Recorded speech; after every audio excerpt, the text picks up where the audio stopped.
हरे कृष्णा। सभी भक्तों का स्वागत है हमारे आज के गीतामृत कार्यक्रम में। चौथा अध्याय और चौथा अध्याय का ये एक और सुप्रसिद्ध श्लोक जिसका भाग 2 आज हम लेंगे। वीतराग भय क्रोधा मन्मया मामुपाश्रिताः बहवो ज्ञान तपसा भूता मद्भावमागताः वीतराग भय क्रोधा मन्मया मामुपाश्रिताः बहवो ज्ञान तपसा भूता मद्भावमागताः वीतराग भय क्रोधा मन्मया मामुपाश्रिताः बहवो ज्ञान तपसा भूता मद्भावमागताः। अनुवाद श्रील प्रभुपाद के द्वारा आसक्ति, भय तथा क्रोध से मुक्त होकर मुझ में पूर्णतया तन्मय होकर और मेरी शरण में आकर बहुत से व्यक्ति भूतकाल में मेरे ज्ञान से पवित्र हो चुके हैं। इस प्रकार से उन सबों ने मेरे प्रति दिव्य प्रेम को प्राप्त किया है। बच्चों को संभालना।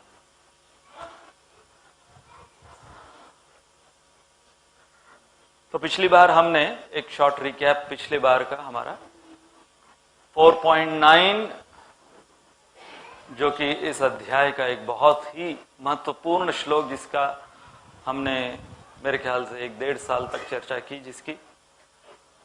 तो पिछले श्लोक से आज के श्लोक का संबंध, भगवान ने एक वचन एवं वर्तमान काल का प्रयोग किया था और ये 10वां जो श्लोक वीतराग भय क्रोधा, इसमें भगवान बहुवचन एवं पूर्व काल का प्रयोग उन्होंने किया है।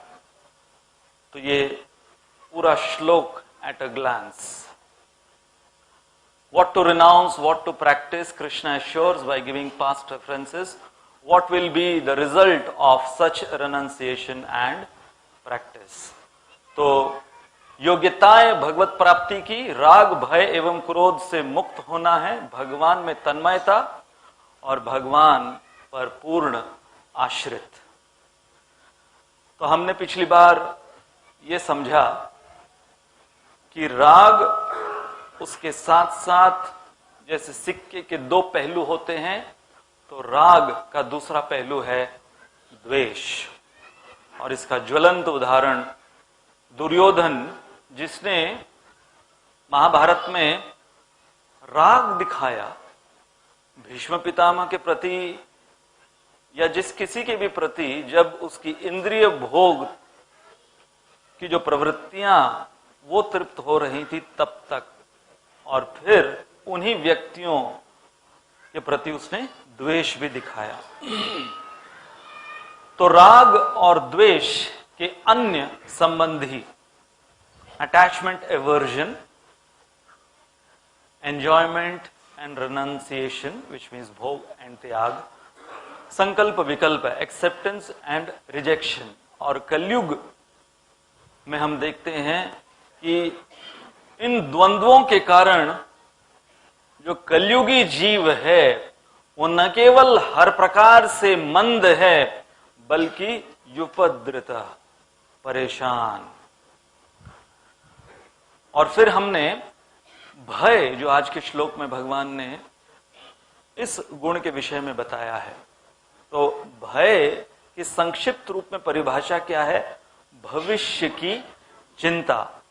और इस वैराग्य शतकम से हमने 9 प्रकार के भय, भोगे रोग भयम, कुले च्युति भयम, वित्ते नृपालाद भयम, माने दैन्य भयम, बले रिपु भयम, रूपे जराया भयम, शास्त्रे वादी भयम, गुणे खल भयम, काये कृतांताद भयम, सर्वम वस्तुम भयम इदम ब्रुविनृणाम, वैराग्यम एवा भयम। काफी भयानक श्लोक है।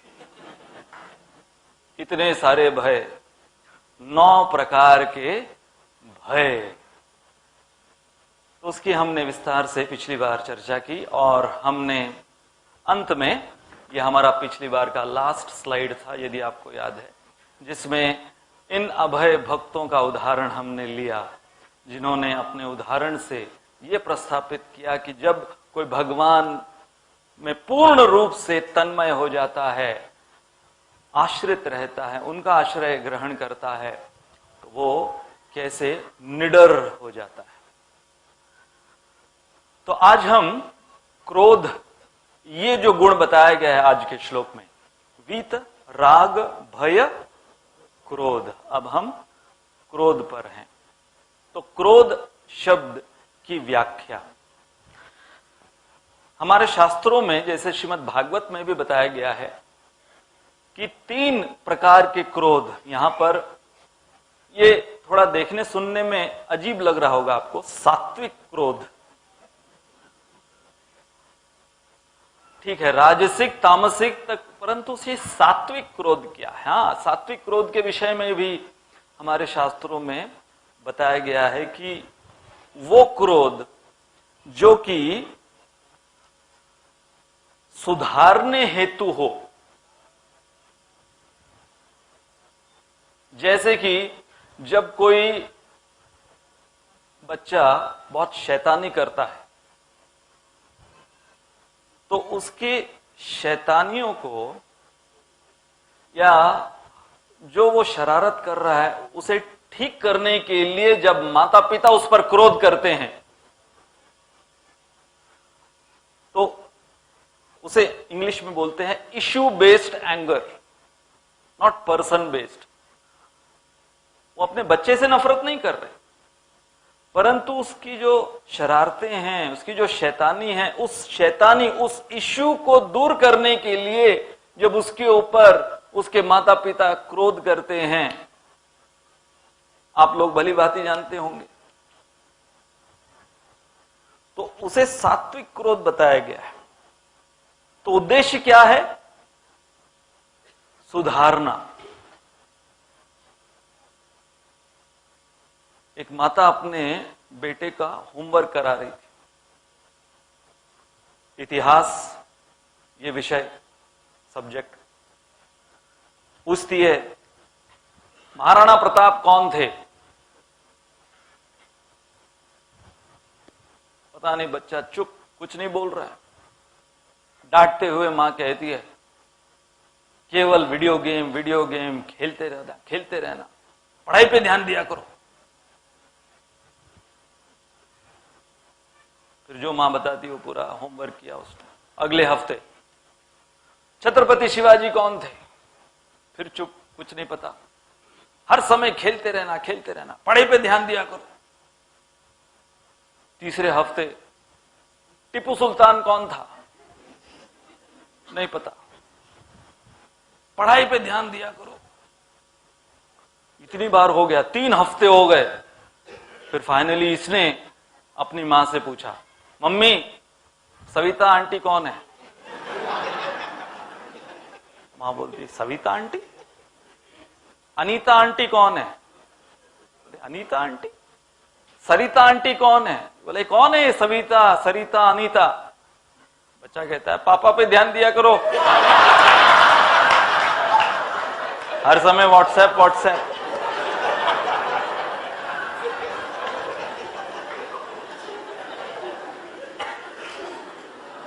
तो बच्चे ने कहा मेरे इतिहास के पीछे पड़े हो, पापा का वर्तमान देखो और आपका भविष्य।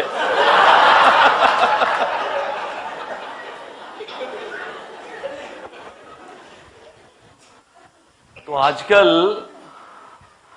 बहुत सोच समझ के बच्चों को सुधारना पड़ता है। जैसे वो पाश्चात्य देश में, यूके, अमेरिका, वहां पर अगर कोई बच्चों के ऊपर क्रोध करता है तो उनको स्कूल में सब जगह बताया जाता है कि आप भाई पुलिस को बुला सकते हो, 911 डायल कर दो। यूके में 999 ये नंबर सबसे पहले वो सिखाया जाता है कि तुरंत उसको डायल कर दो। यदि तुम्हारे ऊपर हाथ उठाया, जो भी कुछ, पुलिस को बुला सकते हो तुम। और फिर पूरी कार्यवाही पुलिस करेगी। तो बेचारे वो माता पिता डरे हुए होते। एक कपल वो यूएस में मुझे मिला था, तो उसने कहा कि इतना वो खुद डरा हुआ, अपने खुद के बेटे से डरा हुआ, पता नहीं ये कब 911 फोन कर देगा, पुलिस को बुला देगा। तो उसने कैसे, तो बुला फुसलाकर अपने बेटे को भारत छुट्टी पर लेकर आया। जैसे ही यहां पर एयरपोर्ट लैंड किया, उसने कहा अब लगा फोन, किसको लगाता है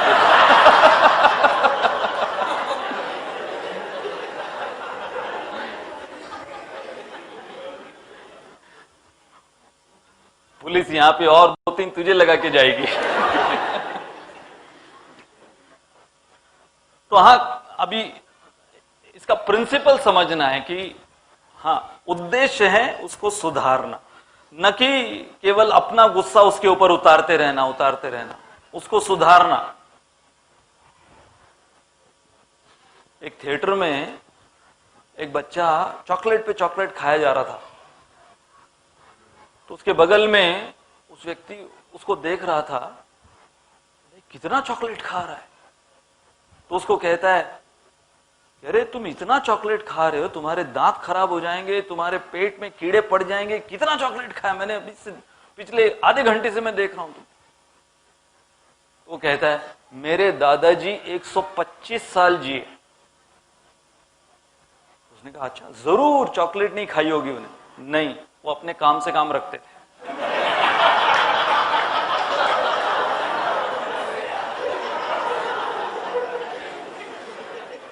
तो तुम भी अपने काम से काम रखो, नाक मत डालो।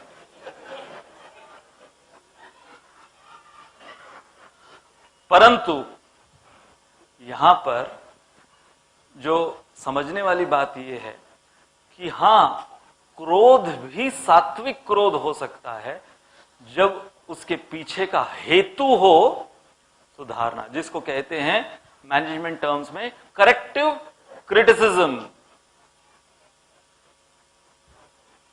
राजसिक कौन सा है? जब इंद्रिय भोग में बाधा, जैसे ही किसी व्यक्ति के इंद्रिय भोग में बाधा हो जाती है, ध्यायतो विषयान पुंसाम संगस्तेषु उपजायते संगात संजायते काम काम क्रोधो विजायते, कि जब उसकी काम वासना पूरी नहीं होती है तब उसके अंदर जो क्रोध उत्पन्न होता है। रावण ये प्रतीक है उसका, जब भी उसकी काम वासना पूरी नहीं हुई, परिणित हुआ क्रोध में।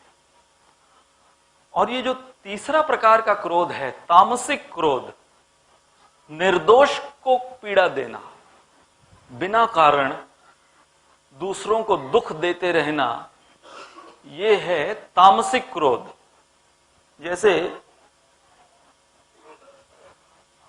आजकल ये जो आतंकवादी हैं, ये लोग इस श्रेणी में हैं कि निर्दोष व्यक्तियों को मारते रहना और उसके पीछे एक ऐसा कारण देना जो कि उनको लगता है कि वो सत्वगुणी कारण है, धर्म के नाम पर हम कर रहे हैं। तो ये जो आतंकवादी होते हैं, इनके जो कृत्य हैं वो तामसिक क्रोध में आ रहा है। अगले व्यक्ति ने उनका कुछ नहीं बिगाड़ा है, परंतु काफिर हैं, मारो, ये जीने योग्य नहीं है। क्यों? क्योंकि ये हमारे नस्ल के नहीं है, ये हमारे कौम के नहीं है, ये हमारे धर्म में पैदा नहीं है, या हमारे धर्म को पालन नहीं कर रहे हैं, इसलिए काफिर है। कुछ वर्ष पहले एक बहुत रोमांचक घटना हुई, बहुत इंटरेस्टिंग, कि अफगानिस्तान का एक आतंकवादी दल, उसने इजराइल के राष्ट्रपति के जन्म दिवस पर एक तोहफा दिया, अपने देश से भिजवाया तोहफा। अब दोनों में, आप यदि जानते हो तो इन दोनों देशों में कट्टर दुश्मनी। तो ये आतंकवादी दल का जो सरदार था, उसने ये तोहफा भिजवाया। इजरायली राष्ट्रपति को उसके जन्मदिन पर। और तोहफा क्या था? राष्ट्रपति ने खोला, एक नोट भी था। आप विश्वास नहीं करेंगे, विष्ठा, एक बक्से के अंदर इंसान की विष्ठा, वो तोहफे के रूप में इजरायली राष्ट्रपति को। और नोट क्या लिखा था? This is a gift for the proud Israelis. तो उसके 2 महीने बाद ये जो इसका लीडर, आतंकवाद दल का लीडर, तो इसका जन्म दिवस था। तो इजरायली उसी राष्ट्रपति ने, इसका नाम था शिमोन पेरेज, तो इस इजरायली राष्ट्रपति ने अपनी तरफ से एक तोहफा भिजवाया और एक नोट उस तोहफे के साथ। और तोहफा उसने जब खोला तो तोहफा क्या था? एक मिनी लैपटॉप कंप्यूटर, जो सबसे हाई टेक्नोलॉजी वाला, 1800 GB, कुछ 25 GB रैम, और अलग अलग उसके अंदर ऐसे स्पेसिफिकेशंस कि आज तक इतना छोटा लैपटॉप किसी ने नहीं बनाया। तो मेड इन इजराइल लिखा हुआ। तो ये तोहफा इजरायली राष्ट्रपति ने इस अल-कायदा के मुखिया को दिया। और नोट में क्या लिखा? This is a gift from the entire Israel country to you, because leaders, they can give what their people can produce.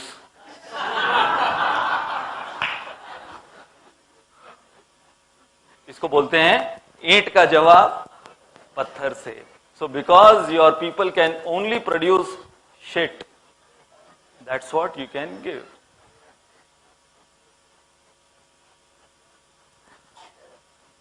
Punjab में एक व्यक्ति, उसके घर में बहुत चोरियां हो रही थी। तो उसने पुलिस में रिपोर्ट दर्ज करी कि ना, कोई तो यहां पर चोर है जो नियमित रूप से चोरी कर रहा है। तो पुलिस ने कोई ध्यान नहीं दिया। उसने अलग अलग प्रकार से, कोई डिटेक्टिव ये वो, कुछ नहीं हो पा रहा था। तो उसने एक ऐसी युक्ति निकाली कि उसके बाद सारी चोरी बंद। CBI, CID, CRPF, CISF, anti terrorist squad सब आ गए वहां पर। उसने पाकिस्तान का फ्लैग लगा दिया उसके घर के सामने, और वो ब्लैक फ्लैग आईसिस का वो लगा दिया। उसके बाद में 24 घंटे उसके घर के ऊपर निगरानी, चोर की हिम्मत नहीं आने की। तो उसने लिखा, थैंक्स टू पाकिस्तान।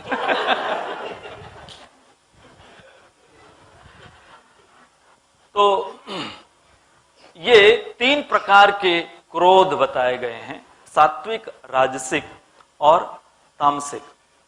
अब यदि हम ये देखें कि ये जो तीनों बताए भगवान ने आज के श्लोक में, इन तीनों में संबंध है,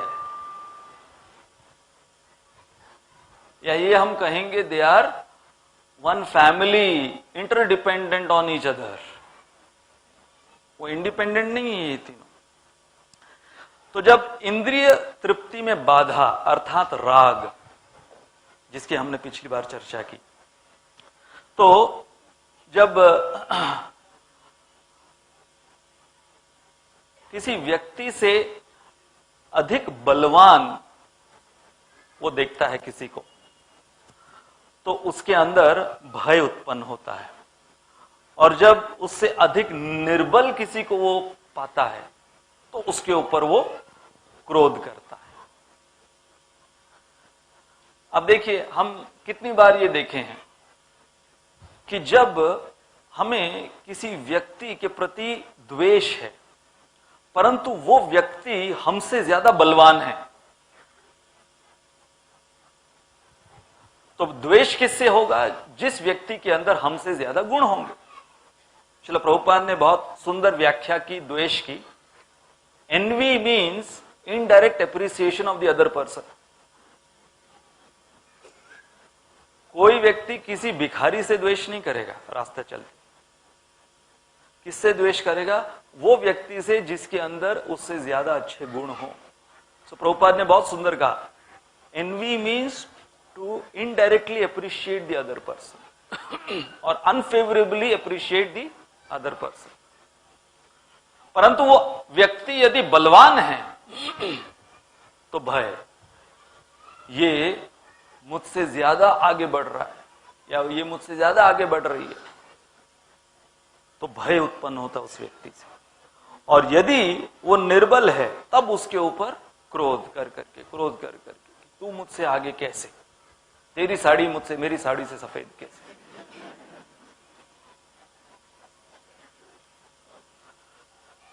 तो इसमें होता क्या है, ये एक ट्रायंगल है, त्रिकोण है, और इसमें हम देखते हैं ये राग, भय और क्रोध, ये तीनों एक दूसरे से जुड़े हुए हैं इस ट्रायंगल में।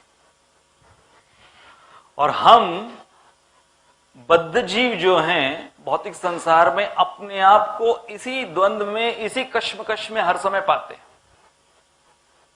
या तो कोई हमसे बलवान होगा या निर्बल होगा, बस भय क्रोध। राग हमारे अंदर इतना, उसके वजह से भय क्रोध चलता रहता है। या तो भयभीत रहते हैं या फिर क्रोध व्यक्त करते रहते हैं। परंतु ये सिलसिला कब तक? मैं एक छोटी सी एक्सरसाइज आपके सामने करना चाहता हूं। तैयार हैं आप लोग?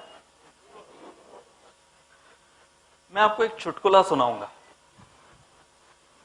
पहले ही मैं आपको इन्फॉर्म कर रहा हूं, तो आप तैयार हो जाइए। चुटकुला सुनाने वाला हूं मैं आपको। क्या सुनाने वाला हूं? जोक, चुटकुला। एक भारतीय शादी में एक अमेरिकी व्यक्ति आया उस शादी को रिकॉर्ड करने के लिए। उसे भारतीय शादियां बहुत रोमांचक लगती थी, बहुत कलरफुल लगती थी। तो वो, अब देखो अंतर क्या है विदेशी शादियों में और भारतीय शादियों में। मैं देख रहा था, ये थोड़ा चुटकुले से हट के अभी याद आया मुझे, कि विदेश में जो दुल्हन होती है वो सफेद पहनती है शादी में। भारत में वो सफेद कब पहनती है? जब दूल्हा ऑफ हो गया, ऑफ।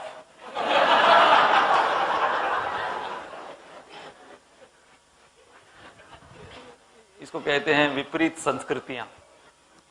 तो ये अमेरिकी व्यक्ति ये बहुत क्यूरियस था कि ये जो भारतीय शादियां, तो इसने वो पूरा रिकॉर्डिंग कर रहा था। तो दुल्हन से इसने पूछा कि ये रेड डॉट क्या है? What is this red dot on your forehead? तो इसने बहुत सुंदर जवाब दिया। इसने कहा, you see your camera, when you press the recording button, the red dot is blinking. Recording button आप चाहे सेल फोन में कहीं पर भी, उसका सिंबल क्या है? रिकॉर्डिंग का सिंबल क्या है? Red dot. तो इसने कहा, when a girl gets married in India, the recording starts for the husband.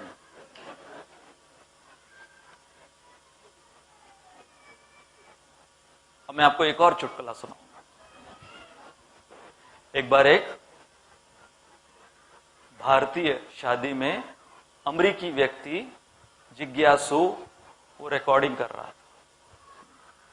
और उसने अपना वीडियो कैमरा रखा, दुल्हन से पूछा ये रेड डॉट क्या है? दुल्हन ने कहा, just like the recording button, it is red in colour, it starts blinking, so when a woman gets married, there is the recording which starts. कोई हंसे नहीं आप, है ना? कोई नहीं हंसा। अब बहुत ही गंभीर लेसन है। जब एक ही चुटकुले को हम बार बार सुनते हैं तो हमारी हंसी कम होती रहती है और बंद हो जाती है। तो जब एक ही चुटकुले को बार बार सुनते हुए हमारी हंसी वो कम होती रहती है, तो एक ही दुख को बार बार अनुभव करके हम रोते कम क्यों नहीं? रोना हमारा दुख के संदर्भ में वैसा ही बरकरार रहता है, परंतु जब वही चुटकुला आपने दूसरी दफा सुना, आपको हंसी नहीं आई। परंतु रोना हमारा वैसा नहीं होता है। तो यहां पर भगवान यही कह रहे हैं कि इस कश्मकश में एक बद्ध जीव अपना पूरा जीवन व्यर्थ गंवा देता है कि उस भौतिक आसक्ति के वजह से भयभीत या तो रहता है या क्रोधित रहता है।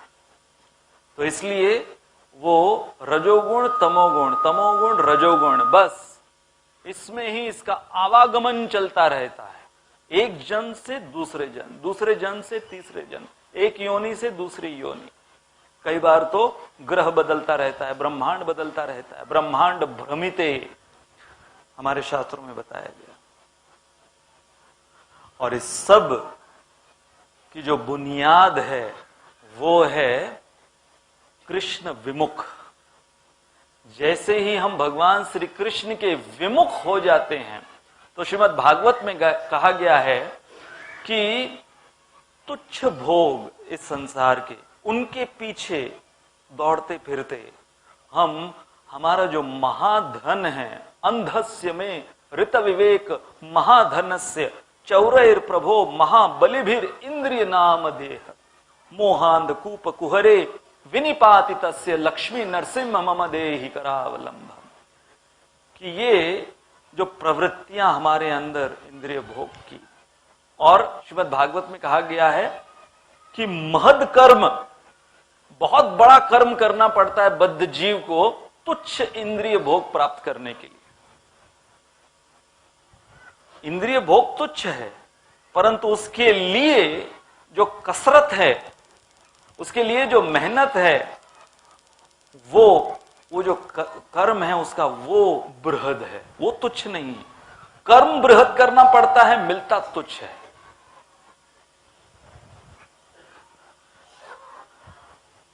आपके लिए दो प्रकार की प्रवृत्तियां बताई गई है। एक है मेनिया और एक है फोबिया। तो मेनिया और फोबिया में अंतर क्या है कि बद्ध जीव जो है मटेरियलिस्टिक लाइफ, भौतिक जीवन के प्रति पागलपन है उसके अंदर। मेनिया मतलब मेनियक, उसके अंदर एक प्रकार का पागलपन है।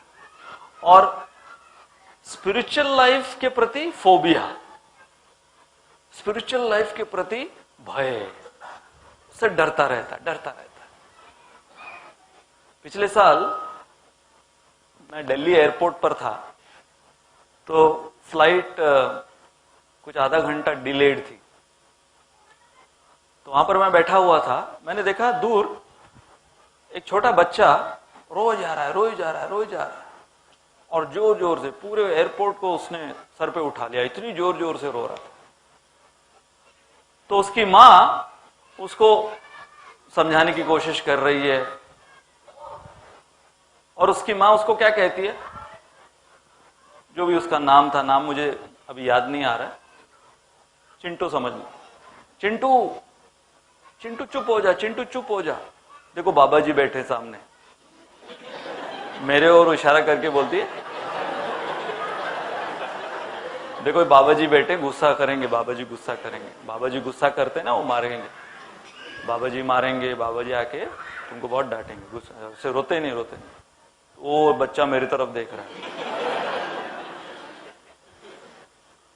फिर हुआ क्या कि वो बोर्डिंग अनाउंसमेंट हुआ, तो मैं उसी डायरेक्शन में गेट था, तो मैं उठा, जैसे मैं उठा ये बच्चा और जोर जोर से, बाबा जी आ रहा है, अभी बाबा जी आ रहा है। तो ये मां ने उस अपने बच्चे के जहन में क्या डाल दिया कि जो ऐसे व्यक्ति हैं उनसे डर के रहना चाहिए, वो डरावने लोग हैं। हमारे गौरांग प्रभु के साथ एक बार हुआ था कि वो राधा गोपीनाथ मंदिर से बाहर निकले और एक महिला अपने बच्चे के साथ, तो बच्चा उनको देखते ही मम्मी भूत, मम्मी भूत, जोर जोर से भूत भूत चिल्लाने लगा। ऐसा नहीं कि बड़े नहीं सोचते ऐसा, हाँ? बहुत शुरुआत में इस्कॉन के मंदिर में डर डर के आते हैं कि पता नहीं ये लोग क्या कर देंगे हमारे ऊपर, क्या जादू है इनके अंदर। तो इसलिए ऊपर ऊपर से आके थोड़ा पीछे कोने में बैठ के, हाँ यहाँ पे नॉर्मल लग रहा है, चले जाते हैं, दूसरी बार आते हैं, अभी भी नॉर्मल, जाने पहचाने लोग हैं, आदमी हैं, सब भारतीय हैं। और पागलपन, किसके प्रति पागलपन? ये जो इंद्रिय भोग, उसके प्रति पागलपन रहता है। एक बार एक साधु महात्मा एक गांव में, वो अपना जप किए हुए ध्यान में बैठे थे, तो जो भी उनके सामने से गुजरता पागल बुलाता, पागल पागल पागल बुलाता, और जो भी इनको पागल बुलाता ये उनको दंडवत करते। तो एक व्यक्ति ने पूछा कि महात्मा जी, आपको जो पागल बुलाता है आप उसको दंडवत करते हो? इन्होंने बहुत सुंदर जवाब दिया। इन्होंने कहा कि देखो, उसने सही पहचाना है, मैं जो भगवान का नाम ले रहा हूं वो मुझे पागल बोल रहा है। पागल का अर्थ क्या होता है? पागल, जो पाप को गलाए। तो ये जो भगवान का नाम है, हरे कृष्णा कृष्णा कृष्णा हरे हरे, हरे राम राम राम, तो ये पाप को गला रहा है। तो सही कहा है। तो इसलिए यदि आप जपमाला हाथ में लेकर कहीं ट्रेन, बस इत्यादि वगैरह में गुजर रहे और कोई आपको बोले पागल, तो सही बोल रहा है, क्योंकि इस प्रकार का पागलपन तो कौन नहीं चाहेगा जो हमारे पाप को गला दे। श्रीमद् भागवत में इसके विषय में बताया गया है, यत शृण्वतो अपैति अरतिर वितृष्णा सत्वम च शुद्धेत अचिरेण पुंसाम, कि भगवान का जो श्रवण कीर्तन है, दो हमारे अंदर बहुत प्रमुख, बहुत सारी अलग अलग चीजें हैं, अनर्थ निवृत्ति होती है, परंतु ये दो अनर्थ, एक अनर्थ है अरति, अरति का अर्थ है भगवान श्री कृष्ण के प्रति अनाकर्षण, अनअट्रैक्टिवनेस टुवर्ड्स कृष्णा, वो दूर होता है। तो श्रीमद् भागवत में बताया गया है कि हमारे अंदर स्वाभाविक रूप से भगवान श्री कृष्ण के प्रति, आध्यात्म के प्रति अरुचि है, अरति है, स्पॉन्टेनियसली। जैसे हमारे अमित देसाई प्रभु, इनके लड़के अक्षत मुझे पूछ रहा था, अक्षत को आप लोग पहचानते हैं ना? तो अक्षत मुझे पूछ रहा था कि अक्षत के मित्र अक्षत को पूछते हैं कि ये आप लोग इस्कॉन में ये जो जाते हो, ये तो जब अंग्रेज लोग भक्ति करते हैं, तो हम ये अंग्रेजों की भक्ति क्यों करें, या अंग्रेजों की दी हुई भक्ति क्यों करें? तो अक्षत मुझे पूछ रहा था कि ये ऐसे क्वेश्चन पूछते हैं, क्या बोलना चाहिए? तो मैंने कहा कि पूछो उसको, तुम्हारा थोड़ा स्मार्टफोन बाहर निकालना, दिखाओ कौन सा स्मार्टफोन है। यूज करेंगे आईफोन, खाने के लिए जाएंगे मैकडोनल्ड्स, डोमिनोज, जीन्स पहनेंगे लिवाइस का, तुम पिक्चरें देखोगे हॉलीवुड की, स्कूलों में जाओगे कॉन्वेंट इंग्लिश मीडियम, भक्ति करने के लिए नहीं, बाकी सारी चीजें अंग्रेजों की। लेकिन जो भक्ति का, तो एसेंशियली क्या है कि भक्ति नहीं करने के बहाने ढूंढते हैं हम, कि कैसे जितना हो सके दूर रहें, दूर रहें, दूर रहें। तो वो एक स्वाभाविक अरति और उसके साथ साथ स्वाभाविक वितृष्णा, एक है कृष्णा और एक है वितृष्णा, कि एक विशेष तृष्णा, प्यास किसकी? इंद्रिय भोग की। ये दोनों स्वाभाविक। तो श्रवण कीर्तन करने से यत श्रृणवतो अपैति, अपैति का अर्थ है दूर हो जाती। क्या? अरति, वितृष्णा। तो अब ये जो मेनियक और फोबिया, तो इसको समझाने के लिए एक स्टोरी है छोटी सी, जिसका नाम है मिसिंग गोट नंबर 3। तो एक विद्यार्थी वो अपने स्कूल से छुट्टी चाहता था, छुट्टी आ नहीं रही थी, तो बहुत परेशान हो गया था स्कूल जा जाके। तो उसको छुट्टी चाहिए थी संडे से पहले। तो उसने एक तरकीब निकाली। उसने क्या किया, जब स्कूल बंद हो गया था तो शाम के समय उसने जाकर 3 बकरियों को छोड़ दिया स्कूल के अंदर। 3 बकरियों को छोड़ दिया। एक बकरी के ऊपर लिखा गोट नंबर 1, दूसरी बकरी पर लिखा गोट नंबर 2, तीसरी बकरी पर लिखा गोट नंबर 4।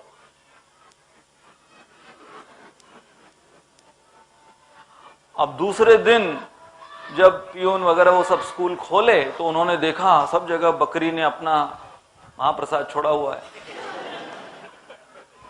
तो पहली बकरी को पकड़ा, ये बकरी कहां से आ गई? पहली बकरी को पकड़ा, उसके ऊपर नंबर 1 लिखा हुआ है, बकरी नंबर 1। बकरी नंबर 2 भी होनी चाहिए, तो ढूंढा, बकरी नंबर 2 पकड़ में आ गई। फिर बकरी नंबर 4, ये 3, बकरी नंबर 3 कहां गई? तो पूरा स्कूल उसकी तलाशी ली गई, कोई बच्चा स्कूल में नहीं आएगा, बकरी नंबर 3 मिसिंग है, बकरी नंबर 3 मिसिंग है। स्कूल को छुट्टी। पहले बकरी नंबर 3 वो ढूंढे। तो हमारा जीवन भी वैसे ही है। माया देवी क्या करती है? हमारे जीवन में 3 बकरियों को छोड़ देती। बकरी नंबर 1, बकरी नंबर 2, बकरी नंबर 4। वो 3 बकरी है ही नहीं, और हम पूरा जीवन बकरी नंबर 3, बकरी नंबर 3, बकरी नंबर 3, खुद बलि का बकरा बनते, वो बकरी नंबर 3 ढूंढते ढूंढते। दिस इज व्हाट इज राग, द्वेष, भय, क्रोध। Looking for that which is not maya. The missing goat number 3 which doesn't exist। तो अब इसके पश्चात भगवान ने आज के श्लोक में मन मया शब्द ये इस्तेमाल किया है। तो बहुत सरल है इसको समझना।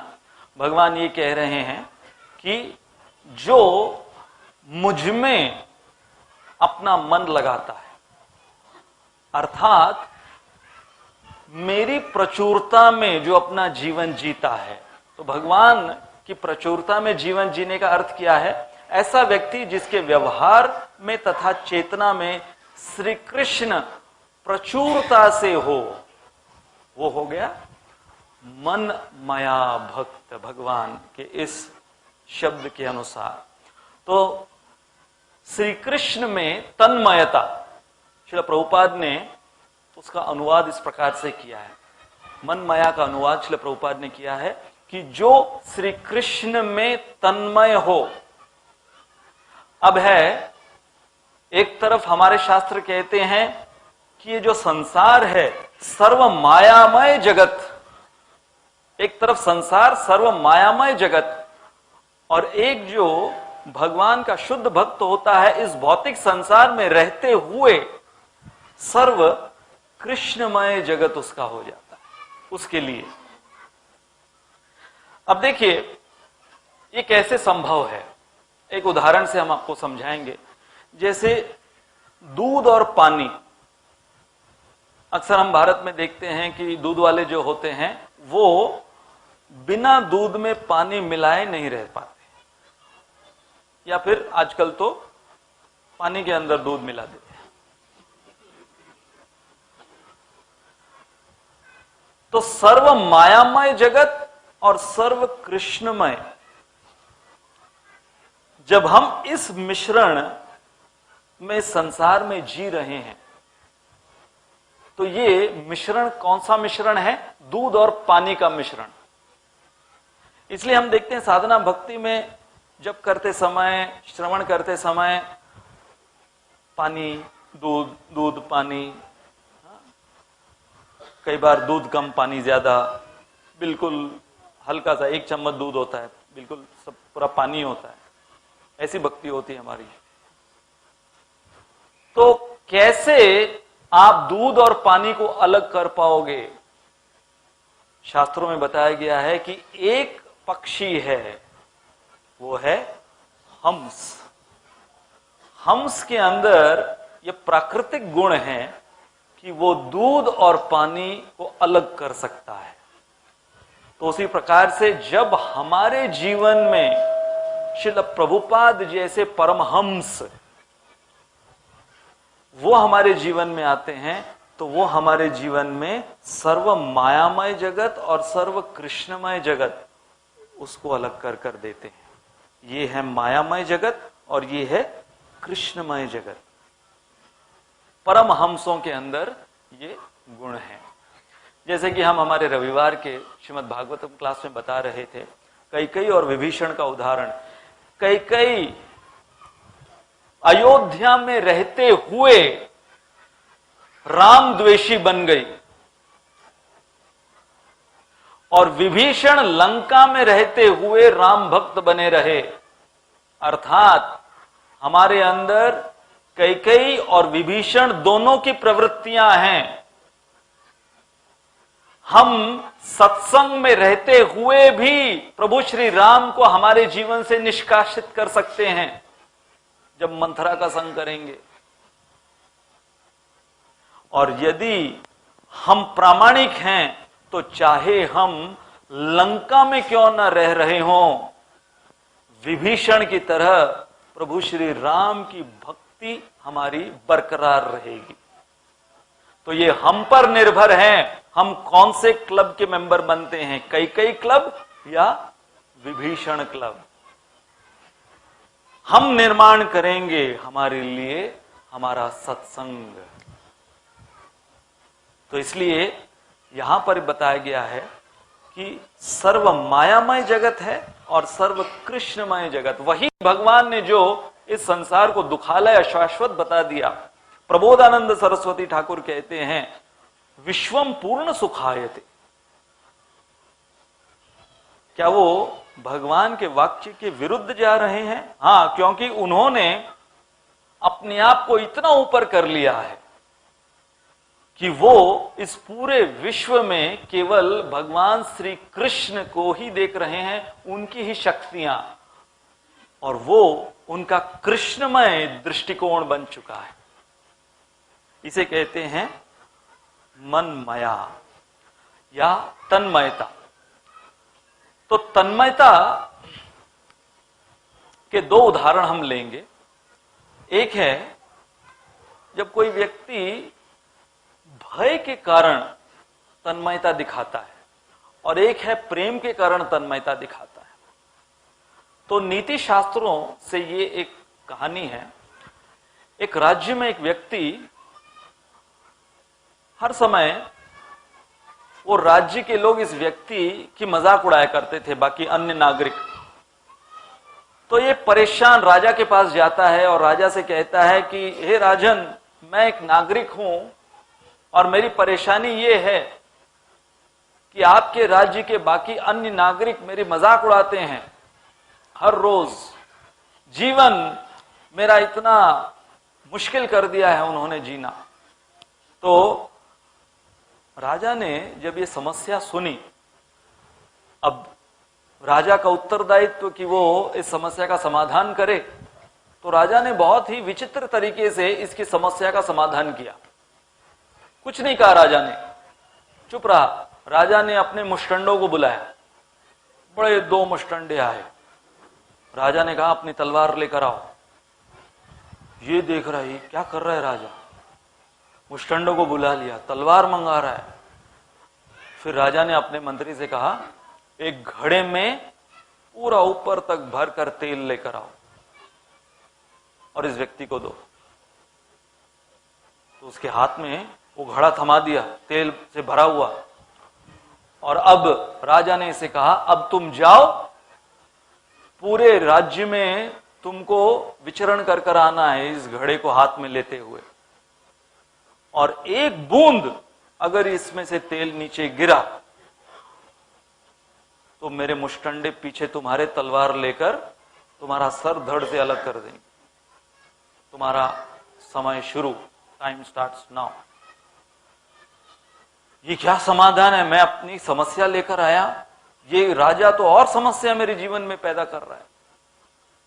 अब आदेश दे चुका है राजा, टाइम शुरू हो गया है, तो ये अब लेकर गया। और इस दौरान राजा ने अपने अन्य सेवकों को भेजा पूरे राज्य में और बोला कि जाओ पूरे राज्य में ये घोषणा कर दो कि आज ये व्यक्ति जिस किसी घर के सामने से गुजरेगा, जहां से भी गुजरेगा, जिस सड़क बाजार से गुजरेगा, आज राजा ने अनुमति दी है कि सब मजाक उड़ा सकते हैं इसका। तो ये अब पूरे दिन भर वो घड़ा लिए चल रहा है, वो घड़े की ओर देख रहा है, एक बूंद भी छलकनी नहीं चाहिए उसमें से बाहर। और वो मुष्टंडे अपनी तलवार धार कर रहे हैं एक दूसरे से, उसकी आवाज, मुष्टंडे पीछे चल रहे हैं, उसकी आवाज उसको सुनाई दे रही है। ऐसे करते करते शाम बीत गई। फिर वो शाम को जब वापस राजमहल में लौटा, एक बूंद भी उसमें से गिरी नहीं थी।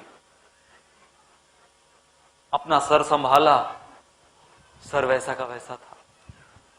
खुश हुआ, परंतु उसे समझ में नहीं आया कि राजा ने ऐसा क्यों किया।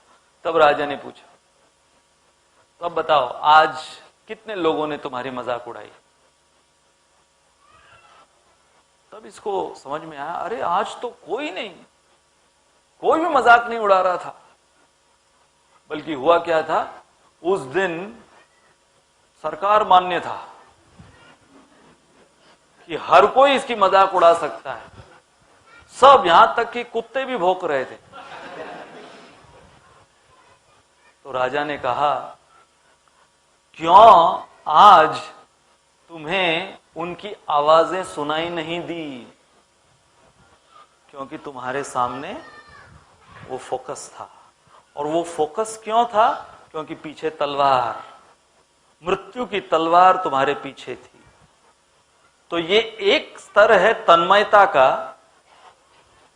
जब मरता क्या ना करता, वो जो स्थिति होती है ना, मरता क्या ना करता, व्यक्ति तन्मय रहता है किसी विषय वस्तु में। परंतु ये जो सबसे ऊंचा स्तर है वो है कि जब कोई किसी से प्रेम करता है।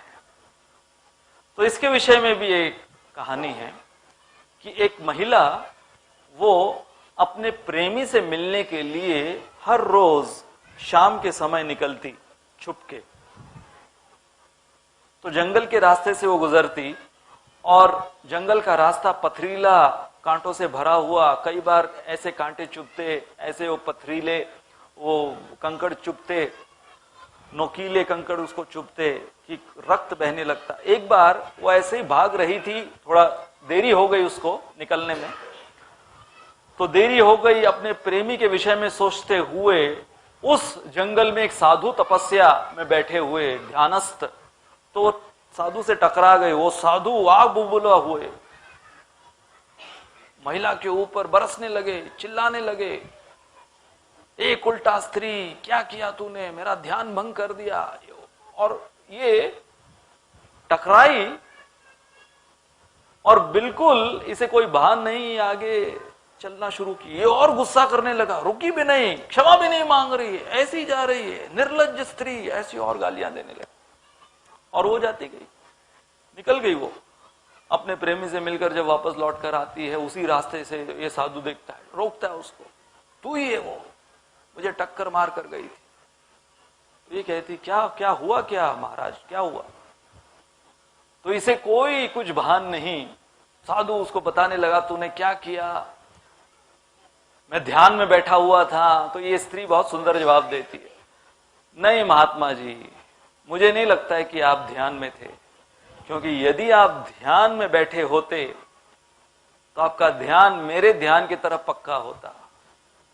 आप कह रहे हो कि मैंने आपको टक्कर मारी, मुझे कोई ध्यान नहीं उसका, क्योंकि मुझे मेरे प्रेमी पर ध्यान था। तो ऐसे ही एक भक्त, अब इसमें से लेसन लेना चाहिए। इसका मतलब ये नहीं कि आप 4 बजे उठ के जंगल के रास्ते से जाओ। तो लेसन ये है, when absorption is out of love for the Supreme Lord, that is the favorable absorption। वो भगवान कह रहे हैं कि मुझ में किस प्रकार की तन्मयता, वो तन्मयता जो कि प्रेम के द्वारा जागृत हुई हो। अब तन्मयता के विपरीत हम क्या अनुभव करते हैं? चंचलता, जिसके विषय में अर्जुन ने गीता में 6 अध्याय में कह दिया, चंचलम हिमन कृष्ण प्रमाथि बलवदृढ़म। तो हमारे अंदर जब हम साधना भक्ति में लगते हैं, श्रवण कीर्तन में लगते हैं, तो कभी कभी कुछ समय के लिए, 5 सेकंड के लिए तन्मयता थोड़ी सी आ जाती, और फिर कई बार पूरा गीतामृत कार्यक्रम, पूरा नासिक भ्रमण कर कर आते हम। तो हां, प्रश्न ये है, कुर्सियां भरी हुई हैं, परंतु क्या सब लोग हैं? प्रश्न क्या है? कुर्सियां भरी हुई हैं, परंतु क्या सब लोग यहां पर मौजूद हैं? ये महत्वपूर्ण प्रश्न है। तो हमारे राधा गोपीनाथ मंदिर में बहुत साल पहले एक पैंटोमाइम शो हुआ था, बहुत सुंदर। पैंटोमाइम शो होता है जिसमें डायलॉग्स वगैरह नहीं होते, वो लोग अपने एक्सप्रेशन से मैसेज कन्वे करते। तो ये पैंटोमाइम शो, इसका शीर्षक था मैं और मेरा मन। कौन सा मन? चंचल मन, मी एंड माय माइंड। तो मैं ज्यादा न समझाऊं, उसके बदले आपको मैं पूरा पैंटोमाइम शो आज दिखाऊंगा, और हम सब अपने आप के जीवन में ट्रांसलेट कर सकते हैं। बहुत सुंदर तरीके से इस पैंटोमाइम शो में बताया गया है कि एक व्यक्ति और उसका मन उसके साथ क्या खिलवाड़ करता है। यहां पर ये जो है चंचलता, तो चंचलता से तन्मयता को कैसे प्राप्त करता है वो। बेसिकली ये पैंटोमाइम शो में क्या बताया गया है? चंचलता से तन्मयता।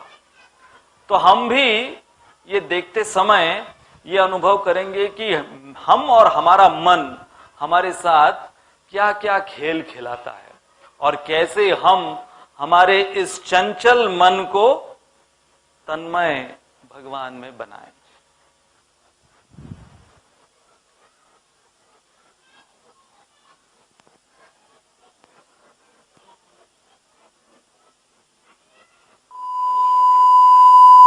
मोक्षय बंधाय विषया संगो मुक्त्यै निर्विषयम मनः। श्रीमद् भागवत में बताया गया है कि जो भक्त भगवान में तन्मय होकर भक्ति करता है, भगवान का स्मरण उस तन्मयता से करता है, तो उदाहरण दिया गया है कि जैसे शहद का जो प्रवाह होता है, हमने सबने ये अनुभव किया है कि जब आप शहद की बोतल से शहद को उड़ेलते हो तो कैसे बिना रुके निरंतर उसका प्रवाह दिखता है उस शहद का। उसी प्रकार से एक शुद्ध भक्त, उसकी तन्मयता भगवान में उस शहद के प्रकार लगती है। उसके पश्चात अब भगवान शब्द इस्तेमाल कर रहे हैं उपाश्रिता। उपाश्रित और उपाश्रिता, इसमें अंतर क्या है? आश्रय का बहुवचन है उपाश्रिता। तो भगवान यहां पर यह बता रहे हैं, हमारे आचार्यों की टीका है कि पूर्व काल में अनेकों ने आश्रय लिया है, बहुवचन, और हमारे लिए व्यक्तिगत रूप से उपाश्रिता का अर्थ है कि अनेक बार आश्रय लेने की आवश्यकता है, अनेक बार आश्रय लेने की आवश्यकता है। जैसे कि किसी रिलेशनशिप में बताया जाता है that you should fall in love every moment. Similarly, we have to fall in love with Krishna at every moment. We have to take shelter of Krishna at every moment. इसलिए भगवान ने यहां पर उपाश्रित नहीं बल्कि उपाश्रिता। और फिर भगवान कहते हैं बहवो ज्ञान तपसा पूता, अर्थात बहुत से लोग इस कृष्णमय ज्ञान की तपस्या से पवित्र हो चुके हैं। तो जब भगवान पूर्व काल के विषय में कहकर अब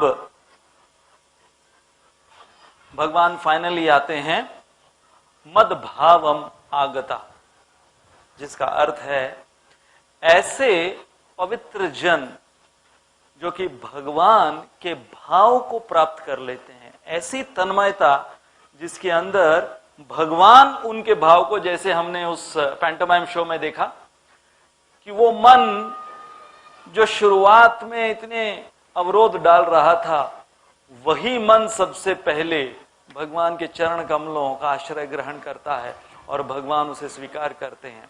तो ऐसा तन्मय पवित्र शुद्ध हुआ भक्त और उसका मन, भगवान कहते हैं मद भावम आगता, मेरे भाव को वो प्राप्त करता है। तो हमारे इस श्लोक को यदि फिर से हम एक स्लाइड में संक्षिप्त रूप में देखें तो ये है कि हमारे जीवन में जब हम अभाव का अनुभव करते हैं तो उस अभाव के अनुभव के वजह से हम भक्ति मार्ग में लगते हैं।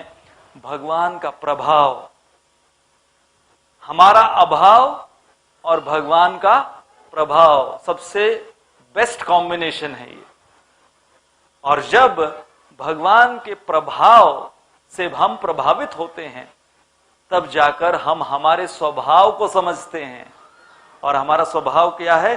जीवेर स्वरूप होए कृष्णेर नित्यदास।